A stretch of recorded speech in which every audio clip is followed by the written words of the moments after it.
This is the Floridaville. Get to know the people behind the Florida names you know. I'm your host, Rosanna Catalano. On this episode, we get to know Dr. Zachariah P. Zachariah, a board-certified internal medicine and cardiology physician who specializes in cardiac catheterization and interventional cardiology. He has performed more than 30,000 heart catheterizations and interventional procedures, has co-authored several scientific papers, and participated in various clinical trials. He also serves on the Florida Board of Medicine, along with numerous other boards. We're recording remotely today rather than in our podcast recording studio. I'm in my home in Tallahassee, and our guest today, Dr. Zachariah, who I fondly call Dr. Zach, is speaking to us from his office in South Florida. Well, welcome to the show, Dr. Zach. Rosanna, thank you so much for giving me the opportunity to talk to you and Joy. Yes. Well, you are currently the chair of the Florida Board of Medicine, which regulates licensed physicians in our state. You know, the board ensures that every physician practicing in Florida meets minimum requirements for safe practice. I know this isn't your first rodeo with this board, as you were the chair when I started my career as a prosecutor for the Department of Health about 20 years ago. So tell me why you have stayed connected and working on this board.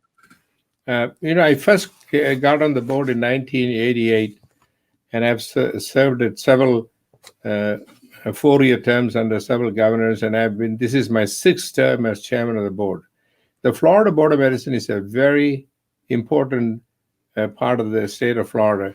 It's very important that the citizens of Florida are protected, because most of the physicians are great people, but there are some bad elements amongst, like in any other profession.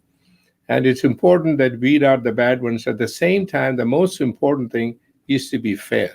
And one of the things I've noticed was that, in any organization, there are some people who are very fair and some people are not so. And having served on the board for so many years, I've come to understand how the system works, and also is how important it is to be fair when you make the final judgment on cases. And the main purpose of the board is to protect the public and not to protect the doctors. Yes. So, for people unfamiliar with how the Board of Medicine works, can you share with us how you got onto the Board of Medicine and explain a little bit about how the board regulates licensed physicians in the state? Just expand upon that a little bit. Yeah. All the members of the board are appointed by the governor and confirmed by the Florida Senate. So you just apply to the governor's office, and they interview a few candidates, and whosoever, so far it's a he, but whosoever the governor chooses, they appoint, and to make sure it's confirmed by the Senate or for a 4-year term or a fraction thereof. And what happens is, if a citizen of the state of Florida believes that he or she has been harmed by a physician or by his practice, then he or she can file a complaint with the department. The first thing the department has to make sure that is legally sufficient. Somebody will say, the doctor walked into my room, he was rude, or he didn't have he was not properly clothed, or he didn't smell good. Whatever the reasons might be, they're not legally sufficient. So the first thing the department has to make sure it is legally sufficient. Once they do that, once it's legally sufficient, they do the investigation.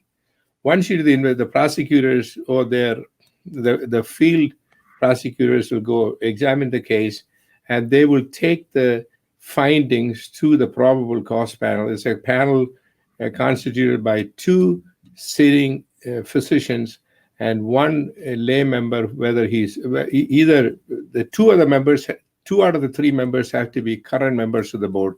The third one could be an MD or a non-MD who would serve as a third member, because it's difficult to get too many of the board members to be on the panel. There's a South panel and there's a North panel. The North Florida panel looks at the cases in the South Florida, and the South Florida panel looks at the cases of the North Florida. If they find They look at all the evidence from both sides. And sometimes the lawyers representing the doctor can also make his or her case. The probable cause, no different than a state attorney will look at the case and decide if there's probable cause. If there's probable cause, then they would file an administrative complaint. But once the administrative complaint is filed, then the record becomes public. Before that, it is private. And then the doctor has a decision. He or she can appeal it, or he or she can negotiate with the department. And if they don't like it, they can go for an administrative hearing if there are some disputed facts in the allegations or administrative complaint. They can go to administrative judge and fight it out and look and see what happens. But finally, it has to be rectified by the Board of Medicine. The final determination has to be by the Board of Medicine.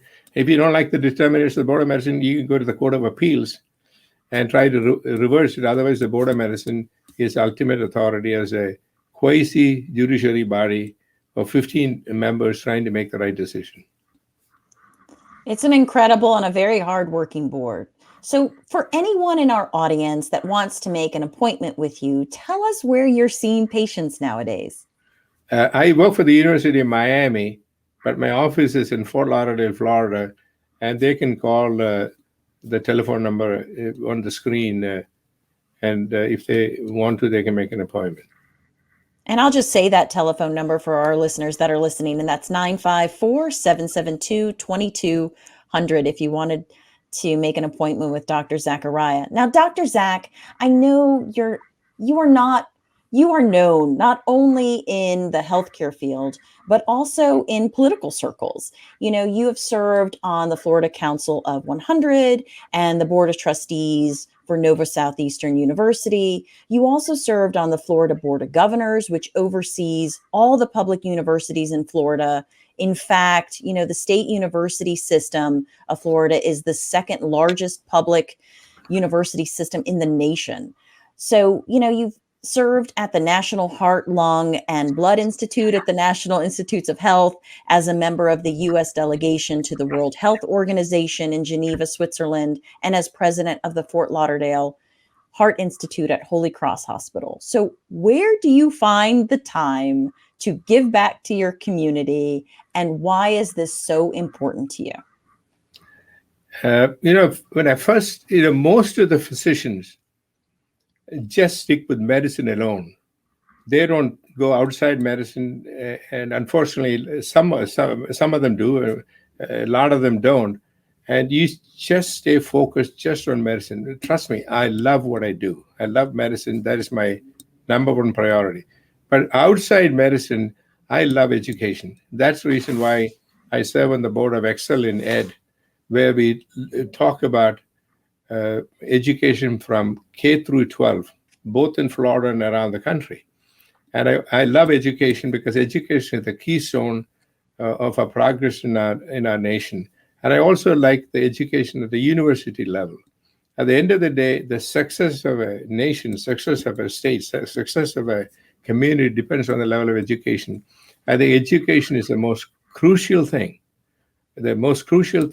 in our lives. And of course, people will agree to disagree on how the funding and all other things may occur. But the reality is education is very important. So I've spent a lot of last 30 years or so, both focusing on education from K through 12 and also university education. So I have a passion for education, and that's one of the reasons I do that. I also teach residents and medical students at the University of Miami. And I think educating the young people is something great. I really enjoy it, and I love doing it. Well, let's take a quick commercial break. And when we come back, I want to ask you about your private board work, learn about it some more, and talk about education and childhood and your childhood. At Rocket Ship Consultants, our mission is to take your organization to the next level. Our team develops strategic communication plans that help entrepreneurs, corporations, associations, and individuals reach new heights. Our consulting team is made up of attorneys with additional experience in journalism, public relations, politics, broadcasting, and advocacy. Let us help you take that dream you have for a podcast or video show and make it into a reality. We can create networking opportunities, educational forums, and interactive conferences to spread your message. Let our team provide you with fresh ideas and inspiration. Rocketship Consultants offers a variety of services, so check out our website at rocketshipconsultants.com. Take off with Rocketship Consultants and launch your organization with us.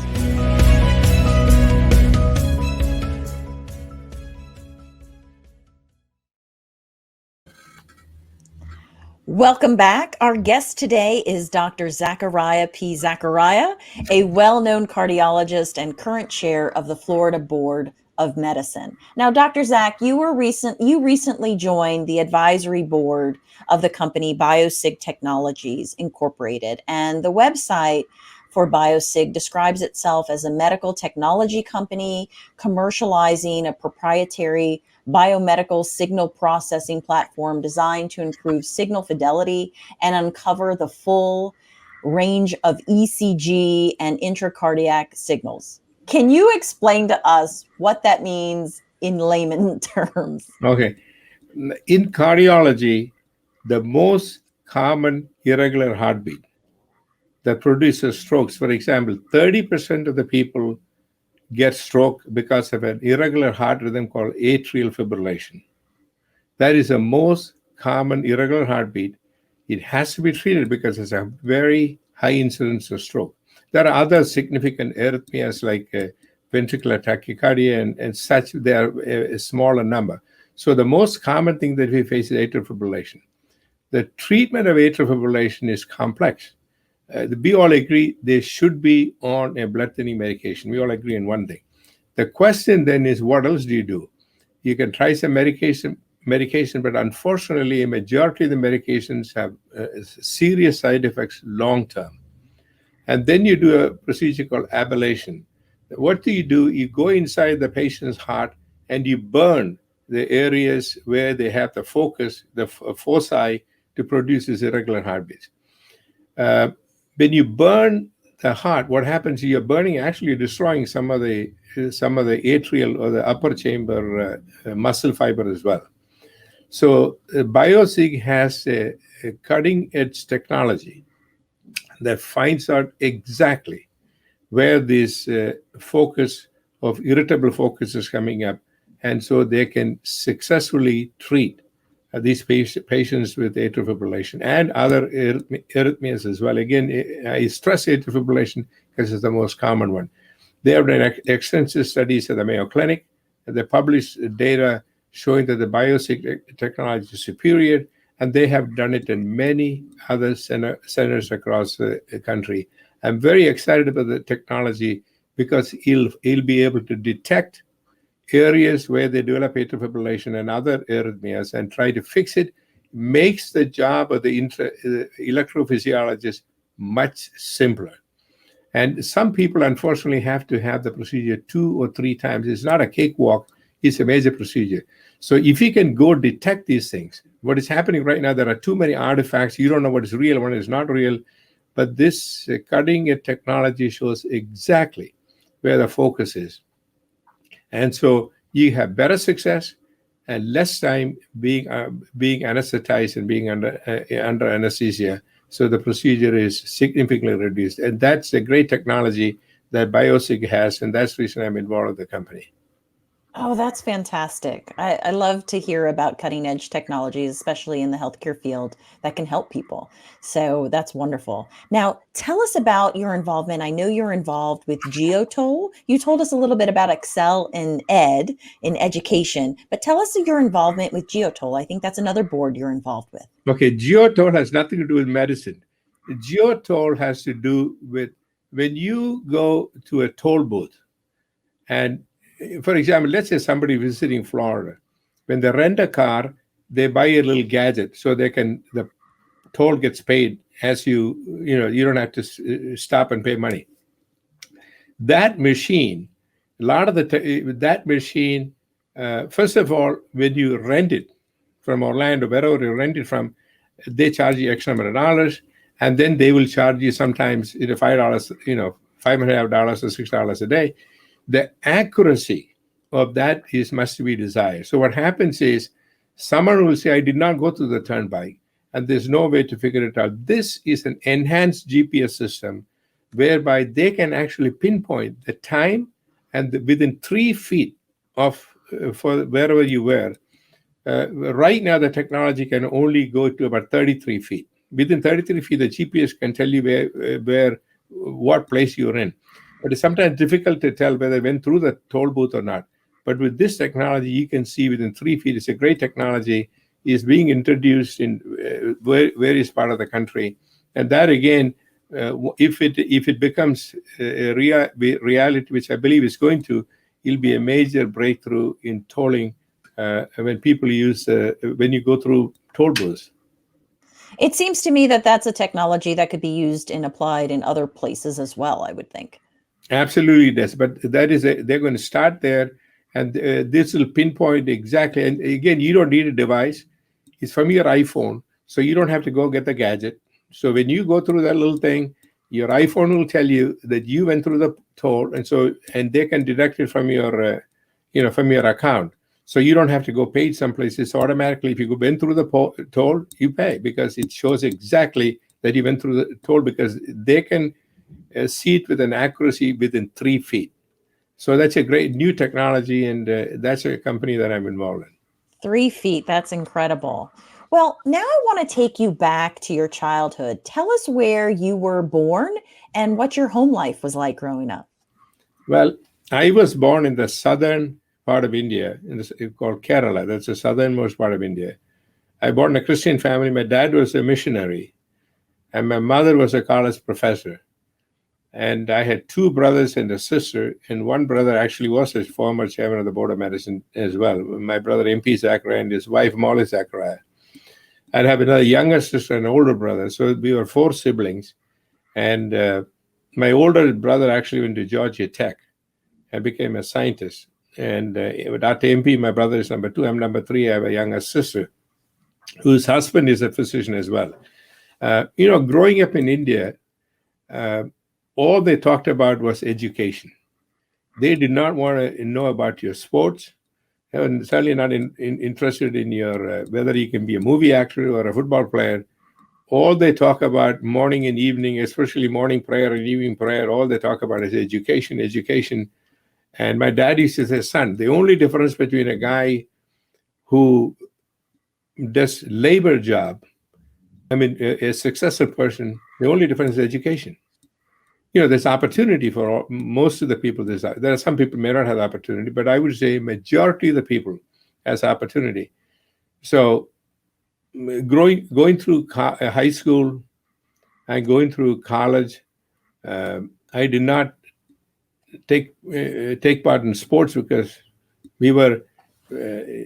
all we talk about is education. So I finished high school we have a different system. So I finished high school when I was 15. I finished college when I was 17. I went to med school when I was 17 years old. In med school, I was away from home, so I can get away with it. So I played a bunch of sports when I was in medical school. I went to an Armed Forces Academy. So their exercise was a must. So I compensated for all the years I couldn't do. And looking back, I thank my parents for guiding us, because if you don't have the parental guidance, you can always land up in the wrong side of the street. And I always wondered if my parents were so strict, and there's a lot of compassion. They gave us an education as to why education is not important, why it is so important. So I think you drill that thing day in and day out, and you realize that that education is more important. So the only thing we could do, believe it or not, on Monday through Friday evening, when he came home, he got to do homework. On Saturday, all Saturday you could do was get prepared for the Sunday school. You can study on Sunday night, but on Saturday you cannot read your books, period. There's no compromise, except maybe in your final examination. So I grew up in such an environment. I didn't like it when I was growing up in the environment. I hated it. But looking back, it was the right thing to do. And I always wondered where I could have landed up. I could have been a taxi driver. But the reality is that I realized that education was the most important thing. I grew up in a household where education was really put to the forefront. So I always joke that, and it was true though, my parents always asked me if I was going to be an attorney or a doctor. Those were my two choices. I didn't have any other choices. I was like, there's nothing else. Same thing. So were you a good student? I mean, obviously you went all the way in school, but were you a good student growing up? It's very interesting. I didn't think so. First of all, I had significant attention deficit, and I didn't know what it was. For example, I would read something for about 3 minutes and I was done. I just couldn't figure it out. But in the classes, I was very attentive. If I heard something, I'll remember what teacher said. But I couldn't sit still. So I had that issue. I mean, I really didn't know what it was till way later on in life. Coming to the United States, I realized what my problem was. But I had a tough time reading any books more than 15 minutes. That's a max. Even now, I have the same problem. Nothing has changed.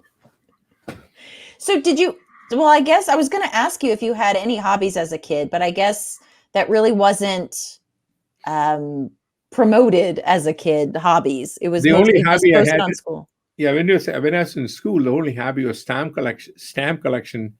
And we used to have a bunch of pigeons at home. We used to, grow a bunch of pigeons, and then we let them all out when we finished college. That's the only hobby I had, because right or wrong, that's what the Indian culture demanded, and that's what we have. We had no choice. It is not something you negotiate with the parents. The world has changed. But those days, I had no negotiating power with my parents, nor did my siblings. Now, you completed your residency at St. Joseph's Hospital and Medical Center in Paterson, New Jersey. What brought you to the United States? See, when I finished my education in India, I actually got on an airplane the next day. The day after I finished my internship, I was on an airplane going to to New Jersey. I knew when I finished education, I either want to go to England or the United States. The level of education in the US was far superior in the medical field, was just nothing to compare with. So I always want to come to America. So when you want to come to, you cannot just say you want to come to America. It sounds pretty good, but it's not that easy. So you have to take a test. So they did not give the test in India because a lot of guys were passing. The truth is the absolute truth. Too many guys were passing. So the US decided not to do any more testing in India. So I had to fly to a place called Malaysia, which is near Singapore. I had to go take a test. And luckily, by the grace of God, somehow I got a good score. I don't know how I did it. Maybe I copied from the guy next to me. Whatever I did, I got a good score. And so I was able to apply for a residency at St. Joseph's Hospital in Paterson, New Jersey. And I did 2 years of residency in medicine. Then I went on to Cleveland. Right. So you did a fellowship in interventional cardiology at the Cleveland Clinic Educational Foundation in Cleveland, Ohio. Where did you go after that? I came to Fort Lauderdale. Actually, when I was in New Jersey, I have heard about a man by the name Mason F. Sones, S-O-N-E-S. I thought for the longest time he was dead because he was in every medical book in the United States. There's a name mentioned by the name Mason Sones. He invented heart catheterization. So I thought he was dead, he died a long time ago, like Ian Fleming. Lo and behold, I found out that he was still alive. And he was the head of the Cleveland. He started the heart program at the Cleveland Clinic. He invented heart catheterization. Wow. So I went to meet with him and asked him if I could do a fellowship with him. I knew my chances were 1 in a million. I said that if you don't ask, you never know. So I asked, and I got it. And so I went and worked with him for 2 years. And where was that? At the Cleveland Clinic. Okay, at the Cleveland Clinic. He was the head of the Cleveland Clinic. He invented heart catheterization. So I went and spent 2 years with him to learn from him to do heart catheterization. Then he actually paved the way for me to come to Holy Cross in Fort Lauderdale, because Holy Cross was going to have Dr. Sones leave Cleveland Clinic and come to Holy Cross in 1976. Then he changed his mind, so he asked me to come. That's the only reason I got the job. Amazing. Now, I had the pleasure of working, not only have I worked with you with the Board of Medicine, but I also had the pleasure of working alongside your brother, Dr. Zachariah, MP, when he served on the Board of Medicine Credentials Committee, because, you know, I was their attorney. But for many years, I know you worked alongside your brother, Maman, Yes. and your sister-in-law, Dr. Molly Zachariah. You know, they're both cardiologists. So what was it like working with your family, and have your children followed in your footsteps? Yeah, we got along very well. We still do. But in 5 years ago, one of my very good friends that you know, Dr. Nabil El-Sanadi, one of my dearest friends, he became the head of the Broward Health. So he convinced all of us to leave Holy Cross, to leave our practice. I never worked with Holy Cross. My office was in Holy Cross. So he asked us to come and join him at Broward Health, which we did. But unfortunately, you know what happened. So Yeah. having Nabil was one of my best friends. Having him leave us, after 1 year, Dr. MP and Molly and my brother-in-law, Dr. George, decided to stay there. And University of Miami had offered all of us to move to University of Miami. They decided to stay, and I went to University of Miami. I still work with Dr. MP and Molly because I still do some cases at the hospital. I talk to them almost on a daily basis. But they work for Broward Health, I work for University of Miami. It's interesting.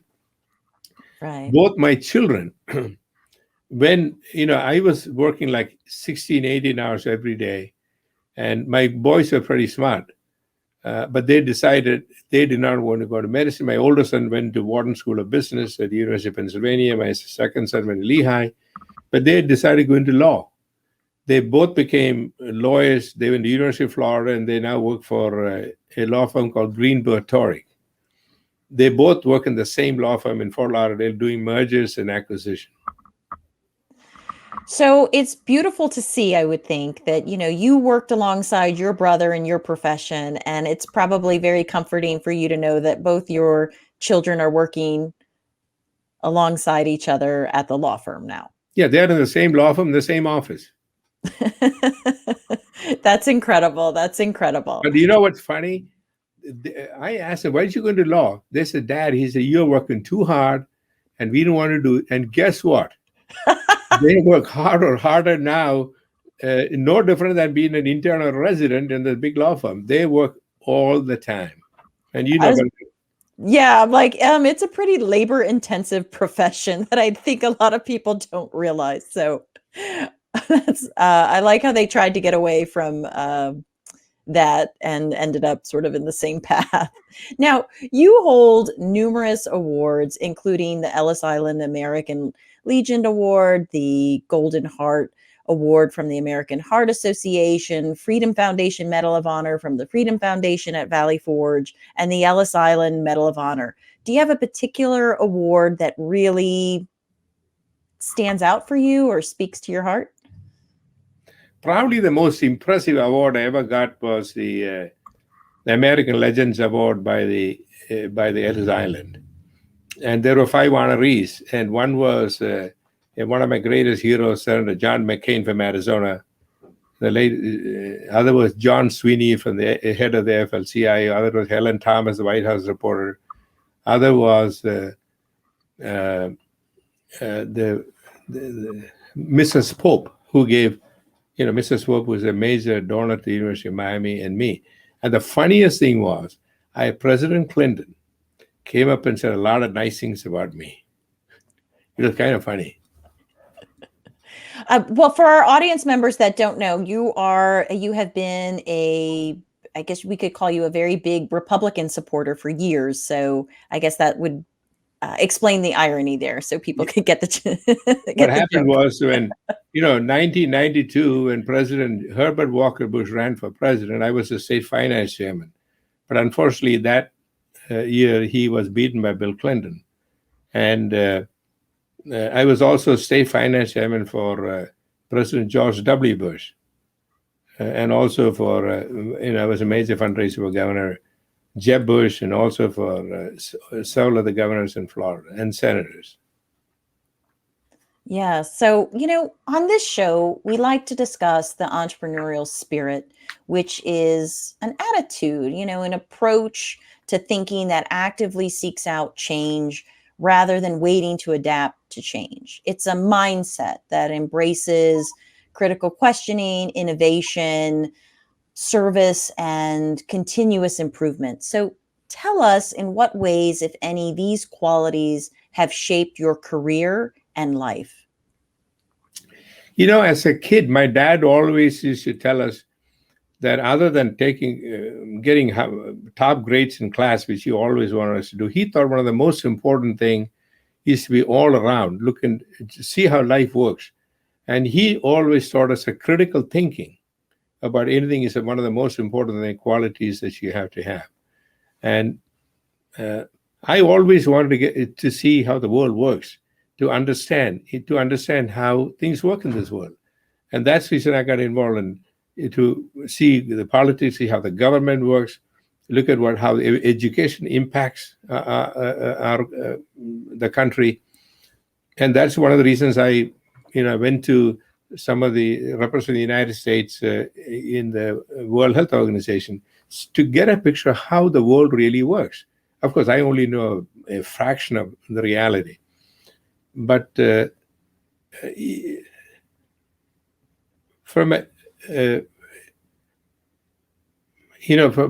learn more about the stuff, you have to be involved in the system.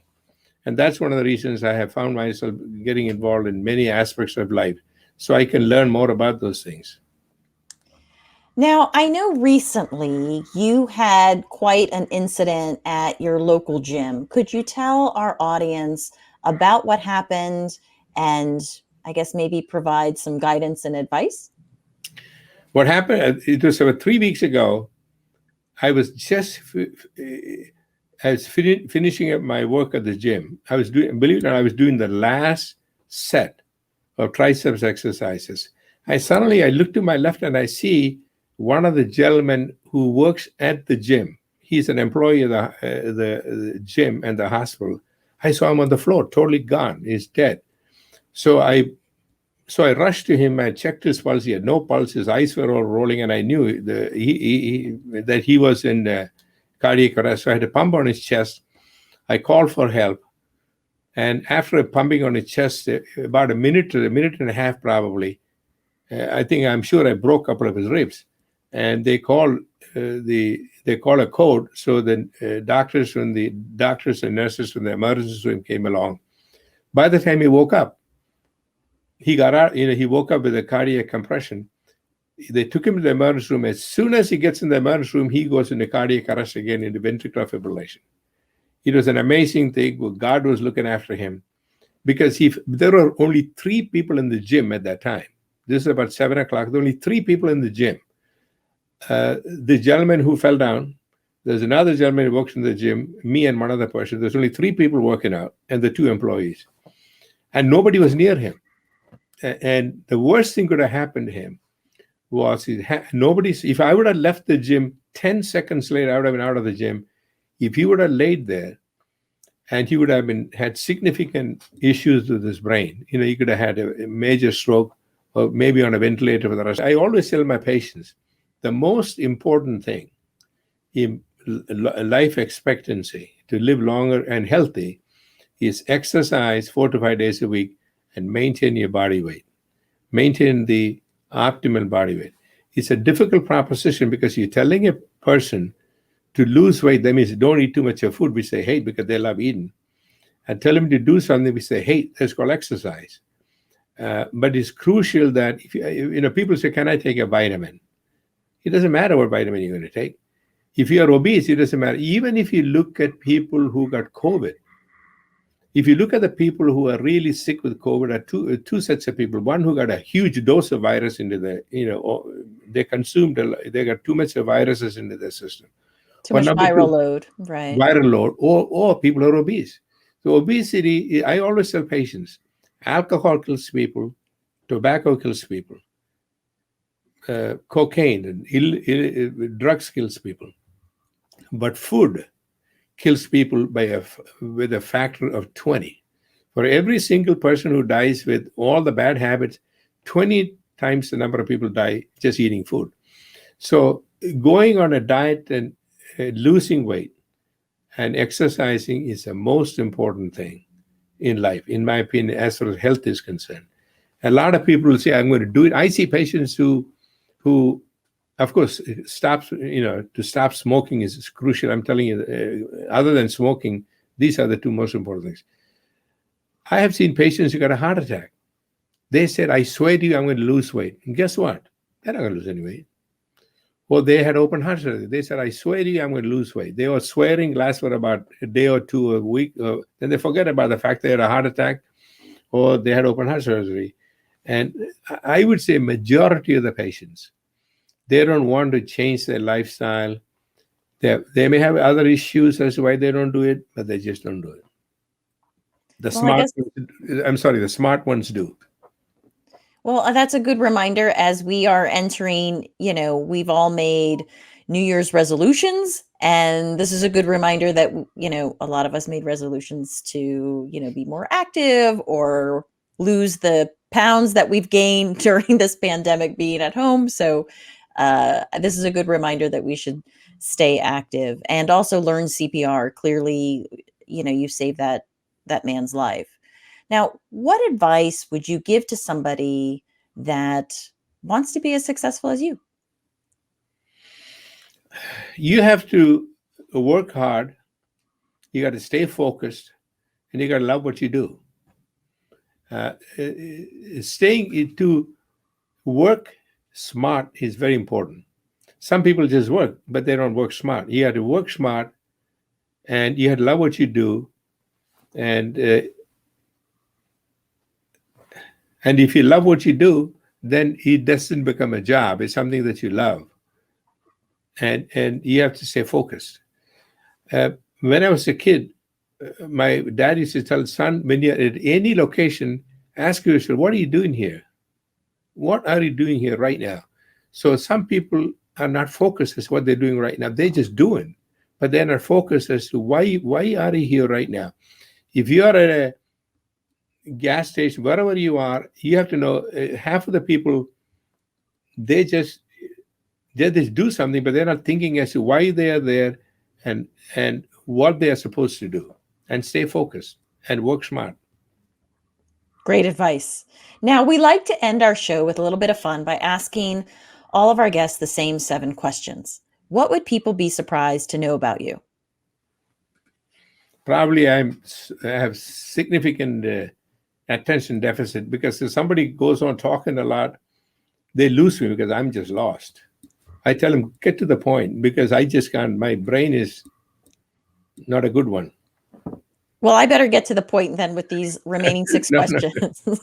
When you have guests in town, where is your favorite place to take them? I had a boat till about a year ago, donated to a charity. And before that, I would take them on the boat. I still have a small boat. I take my friends on the intercoastal. I live on the intercoastal waterway. I took him on the boat to a restaurant. And what I love most is when I have spare time, I have a farm in Punta Gorda. I go hang out there. I have the best time of my life there. I take my friends up there. I can only take 4 friends at a time because I only have 4 bedrooms. I go hang out with my friends. I have a lot of animals there. A lot of wild birds come there, and I love nature, and I love being there more than anything else. I love that. I represent the city of Punta Gorda as a lobbyist, so I didn't know that. I do. So what is the name of a book you recently read that you could not put down, or the name of a show you enjoyed binge watching? I can tell you I have read books, but I am not being facetious. I don't think I can read anything more than 10, 15 minutes. I'm just done with it. I go to the first, so I'm ashamed to tell you, but I start in the front, I go to the end, and that's it. I am not good at it. That's all right. Now, among your close family and friends, what are you best known for? Maybe my generosity. I think that's accurate. If you have a nickname, who gave it to you? Well, I have nicknames. Believe it or not, President W. Bush calls me ZZ. A lot of my friends call me Zach, but he gave me the name ZZ, so a lot of people who know him calls me ZZ. I like that. If you knew you could not fail, what would you attempt? Try to fly. I will try to fly. Very cool. What are the top 3 things you love about living in Florida? You know, it's an amazing place. Great weather, and I have cultivated a lot of great friends. And I love Florida. It's a great place to live. I have lived most of my life in Florida. I've lived in Florida for 45 years. Most of my adult life I lived in Florida. Well, thank you, Dr. Zach, for joining us today. This has been really, it's been so fun and refreshing, and it's been great to catch up with you. Rosanna, thank you so much. It is so wonderful to see you again. And thank you so much for giving me the opportunity to chat with you. It has been wonderful. Excellent. So be sure to subscribe to our podcast, The Floridaville, on all of your favorite podcast listening platforms. Follow us on Facebook, Instagram, and Twitter. Visit our website, www.thefloridaville.com, to see some extras regarding this episode. Our audio editor for this podcast episode is Joy Tootle with Rocket Ship Consultants. If you're interested in sponsoring The Floridaville or would like to suggest a future guest, contact us through our website, thefloridaville.com. Thank you for tuning in.